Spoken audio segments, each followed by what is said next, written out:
We're coming to you from the Bible Church of Christ studio, 100 West 2nd Street, Mount Vernon, New York. And those of you who have listened to the Bible Church of Christ for many years, and being an exorcist, I thank God for it. I know people have been knocking exorcism, and I've been doing this. I've been in the ministry 46 years, since 1959, really, but I've been preaching since 58. And we have traveled, I've traveled Africa, West Indies, Carolinas, and all, preaching the gospel and casting out demons. But it's one of the fields that the preachers do not want to hear, and I'm getting people from all different churches. If I name the churches, you all know them because they're out here. And they come to me and they say, well, everybody don't have, my pastor don't have that gift. And many of them are afraid to go to the pastor. The first thing I asked them, did you talk to your pastor? Well, he don't know. He don't believe in this. He don't believe in it. Well, when we go to our scriptures, and the Word of God said, these signs shall follow them that believe my name, shall they cast out demons. They shall speak with new tongue, taking the deadly things shall not hurt them. They shall lay hands on the sick, and they shall recover. Those that believe. Now, Jesus sent his, even the 12 out in St. Matthew, the 10th chapter, and also he sent them out to do just that. So it's a great controversy, but I have hundreds, thousands of teaching tapes on demonology, my books, Diary of an Exorcist, and I don't have them right here with me. I wish I had some with me, and I would show you Diary of an Exorcist, and we have many other books that we have. Maybe before we close out, I'll put the books on the camera so you can see for yourself. But we have here with us, that she came in from Seattle, Washington, right? Mm-hmm. And this is Barbara Burnett. And she wrote me a letter. And I'm very hesitant to tell people to come because so many people come and I'd be tied up. We have our deliverance services, and we got one coming up here in this year. That is September the 22nd, 3rd, second term 23rd. We go right here at this location, 100 West 2nd Street. And I just want to relax and talk to her because God had really blessed her. And so far, we worked with her the other day, a couple of days ago.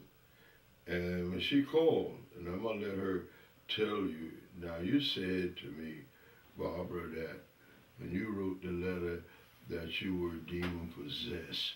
Mm-hmm. Why do you say you're demon-possessed? Because there was a demon talking out of my mouth. He's talking out of your mouth? He's been talking out of my mouth, yes. So, all these demons, when they talked out, what's the main demon you think is there, the controlling demon? Well, Vishala said he was on my mouth, and he said there was another one up in my head, Varius. Yes, he had me write it down. And you wrote it down? Mm-hmm. All right.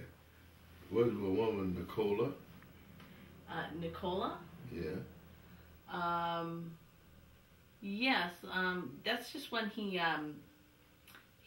said told you the other day. Yes. That he's in there with you. And name the others, please, what he says in there with you. With him, that is. Well, the Valentia, Vishala, Nicola, Asja, Salarius,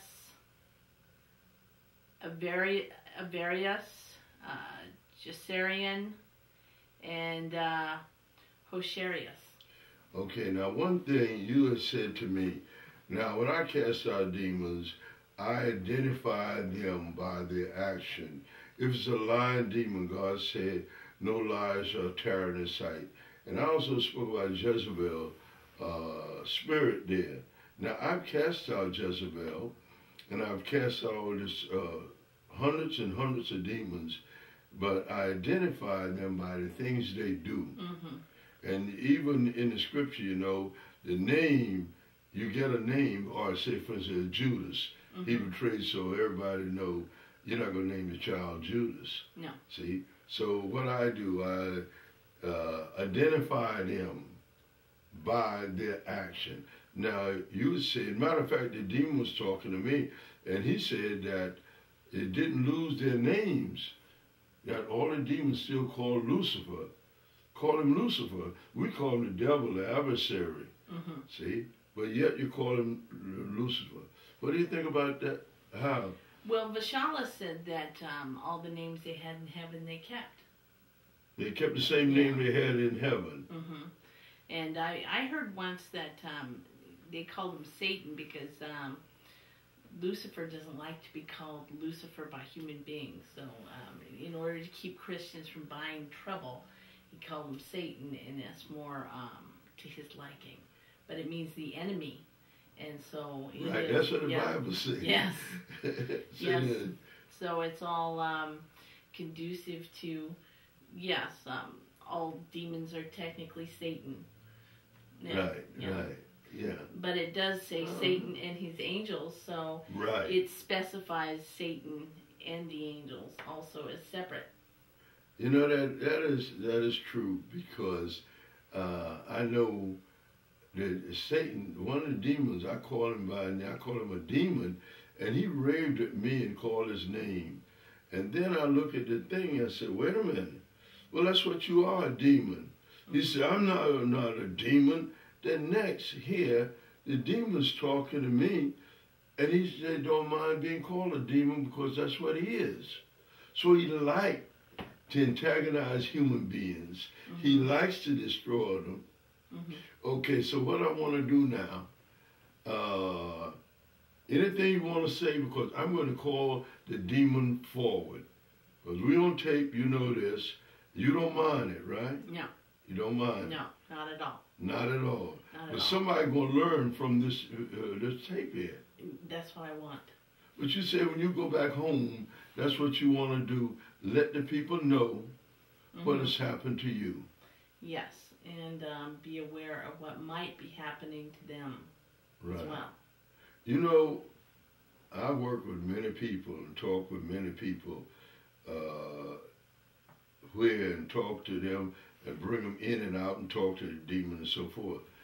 But I heard good news after we prayed for you the last time, and it was beautiful because the demons was in your hand right there, and he would take your hand, put the cigarette in your mouth. Yes, yes.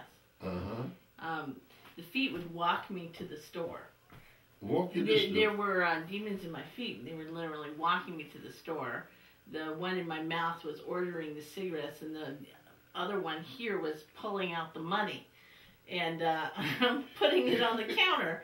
And they were buying a pack of cigarettes, and then all of a sudden, like this. It was constantly in the pack, up to the mouth. And I got control over that when I got rid of these guys. And, yeah, we got rid of them when what was it, a couple of days ago. Yes. Yeah, in your hand, because when I took their hand, put their hand up, and their hand didn't want, and your feet was doing some fancy things now. Yeah, yeah. Yes, they were actually walking me along. Now you talk about one was in your buttock, right? Yes, there was one there. There. And I would ask a question that how did one of the ministers, and she heard, she said, well, how could he get in the buttock? And I said, although you hadn't said nothing, I said, we'll have to come through sodomy. And so through sodomy, and that's why these people do what they do, is because it's abomination inside of God. Anything that's abomination inside of God or whatever, it's demonic. Yes. God is love. He loves us. But Satan brings these things to our thought. But that's our flesh. You ever notice your flesh desire a lot of things, you know, want this and more? The pleasure of the flesh, like I heard a woman say, oh, I'm a party animal. And I've heard men say, I'm a party. And they love to party and all this. They love to, anything filthy and dirty, that's what they want. Yeah. Okay? So anything you would like to say to the people before I let the demon talk? And I think most of them, I believe most of them are, because you're a different person now. When Ella Kennedy called me and told me that you was in church yesterday, and you were never a church person, right? I've been to church lately, yes. Lately? Lately, when yeah. things got tough. Yeah. Yeah. That's what Paul said. The demon said, that's in our book. Oh, we get them books. I'm going to put these books up here. All right. He said he didn't want your Jesus. Now, this is not the Apostle Paul. Oh, obviously not, yeah. He said he didn't want your Jesus till he found out he had us. And that's when he went to seances and in the seance. Then he went with some of his friends, college teacher, and he went with some of his friends. Okay, I'll come along. And he came along, and in the circle, the demon, in the seance, the demon spoke through him and started talking to him. He became demonized then by going. In other words, birds of a feather flock together. You ever heard of that? Yeah, actually, in my case, he kept me up so late because he was worried that I would go to church. He was who? I was sending my son to church off with my but you didn't sister. go? No, because he kept me up so late on a Saturday. Oh, kept you up doing what? Just, they were like whispering into my head so I couldn't sleep, that by Sunday morning I was just like laid out, unconscious. This would happen every week. They did that to keep me away from church. Okay, now he said that he'd been in there, how many, 34 years? 35 is what he says. 35 years that he'd been there. Okay. Anything you want to say before I call up this guy, see if he's still there? I know he's still there. You know he's still there? Yes, he's still there. He's still there. A lot have left, but he's stubborn. But you're a different person already. I mean, we prayed for you the first time, and you are a different person. You were so somber. When you came to my deliverance service, and you there, and you was walking around living, but you got my book over the website, didn't you? Yeah, I got that on Amazon.com. That was on Amazon. You got which one? Manual on Demonology, Diary of an Exorcist? Diary of an Exorcist. Did you read it before you came to me? Not all the way. I read the part about full-on possession. Right. Yeah. Okay. Now, one of the things which I've always thought about, like I said, we got a call from Alaska. Their Ella Kennedy book, they got her book, and she's the one that cast the 43 demons out of her. And they wanted to come to Alaska. They said, nobody up there like this. And I get called from people from state after state. And whenever we have our deliverance service. Now, as a person, what do you think of our deliverance service? I thought it was very effective, very, very different. You could tell that demons were being cast out of people right and left, all over the place. All over the place. And you said something about you never, the demon said it, matter of fact, and he said it happened during the time of Christ, and he had not seen it since the time of Christ.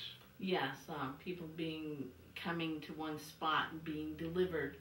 In groups. He said he was cast out by Jesus Christ, and yeah. Isn't that nice? Now, he was cast out by Jesus